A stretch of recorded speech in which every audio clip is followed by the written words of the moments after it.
Yığılaşmasın, soyutmayın meydan yığılaşmasın, soyutmayın meydan yığılaşmasın, soyutmayın meydan yığılaşmasın. Soyutmayın meydan yığılaşmasın, soyutmayın meydan yığılaşmasın, soyutmayın meydan. Fərqi yoxdur, mən gedirəm neçəyinə. Mən işimi həll edirəm gecəyinə. Gözləmirəm havanı işıqlaşmasın. Gözləmirəm havanın işıqlaşmasın. Məndən gəlmə otur yan yana, Alca çağırdım məni bu ünvana. Əməlli başlayıb eginəm meyxana, Camaatı güldürmə qıdırlaşmasın, Camaatı güldürmə qıdırlaşmasın. Mənimlə meydana kirmanlaşmasın. Səs eləmiyim, başqa cür soraq eləyim. Hələ buna bax, hələ bu gözdə ağ eləyim. Üzmə gülür, amma yenə ağ eləyim. Nə qədər süddü için qatıqlaşmasın, Nə qədər süddü için qatıqlaşmasın.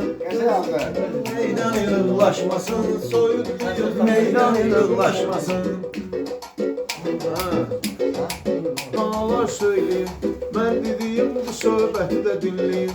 Bu giydirmə konfetlərdən az yiyin, diş çürüməsin, mırıqlaşmasın. Dişlərimiz çürüyüb mırıqlaşmasın, dişlərimiz çürüyüb mırıqlaşmasın. Soyutmayın meydan yığılaşmasın, soyutmayın meydan yığılaşmasın.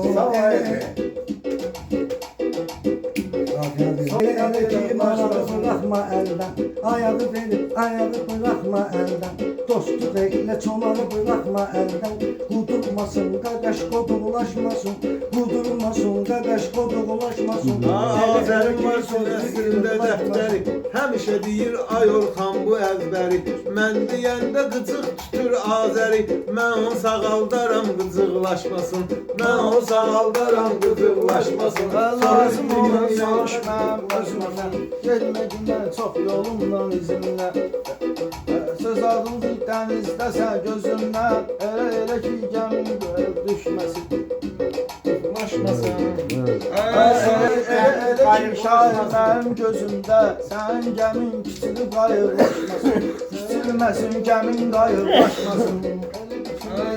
Qıcıqlaşmasın. Sonra deyir ki, dim beləməzsə belədir. Sonra deyir ki, dim beləməzsə belədir. Mən deyirəm, gəl məni mətləb elə. Sən nə danışıram?